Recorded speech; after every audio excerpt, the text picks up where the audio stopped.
Astronaut Leland Melvin waved to the crowds from the NASA Glenn Research Center float during the 2010 Pro Football Hall of Fame Festival Timken Grand Parade on August 7, 2010.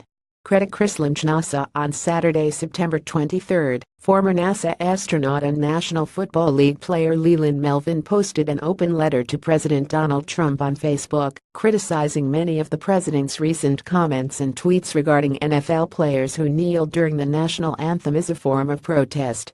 On Friday, September 22, Trump gave a speech in Florida in which he suggested that NFL team owners should fire former San Francisco 49er quarterback Colin Kaepernick and other players who choose to kneel at games during the national anthem.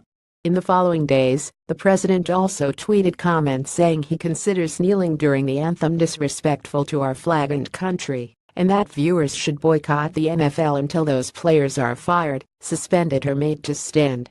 Melvin specifically criticized the discrepancy between Trump's condemnation of Kaepernick's actions and the president's earlier comments about the participants at a white supremacist rally in Charlottesville, Virginia, in August, which resulted in the death of a counter-protester. Melvin referenced Trump's comment that there were nice people participating in the rally.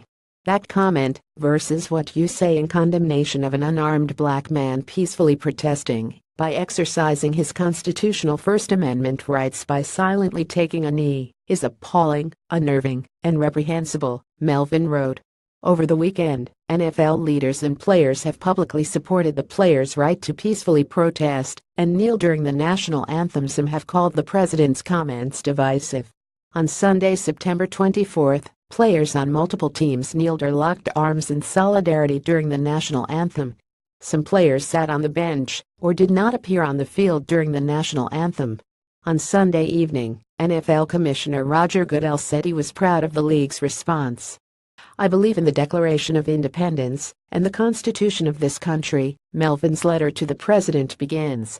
The former astronaut said in the post that he believes in the principles described in those documents, including life, liberty and justice for all, and citizens' rights to freedom of speech, religion, assembly, press and petition, even though, Melvin notes, those documents originally only applied to a select group of people, and not ones that looked like me.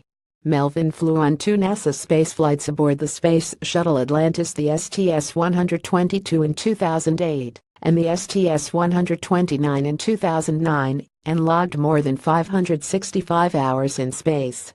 In October 2010, he was named Associate Administrator for NASA's Office of Education, and served as co-chairman on the White House's Federal STEM Science, Technology, Engineering, and Mathematics Education Task Force. He retired from NASA in February 2014, but has continued working to increase the number of women in STEM fields. Melvin attended the University of Richmond, where he played football from 1982 to 1985 and was drafted by the Detroit Lions in 1986. An injury, however, stopped him from ever playing a game with the Lions. He was later recruited by the Dallas Cowboys, but again suffered an injury before he could play. "I served my country not in the military, but as one of 362 American astronauts that have explored the universe to help advance our civilization.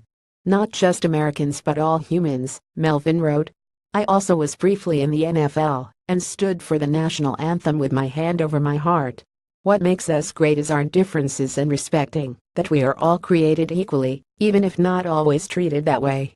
Looking back at our planet from space really helps one get a bigger perspective on how petty and divisive we can be," Melvin said in the letter, adding that perhaps Trump should take a trip to the International Space Station and see what it's like to work together with people we used to fight against, where your life depends on it.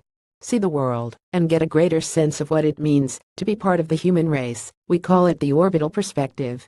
Melvin concluded the letter by saying, "Donald Trump, please know that you are supposed to be a unifier and a compassionate and empathetic leader. If you can't do the job, then please step down and let someone else try. I pray that you do the right thing. May God bless you."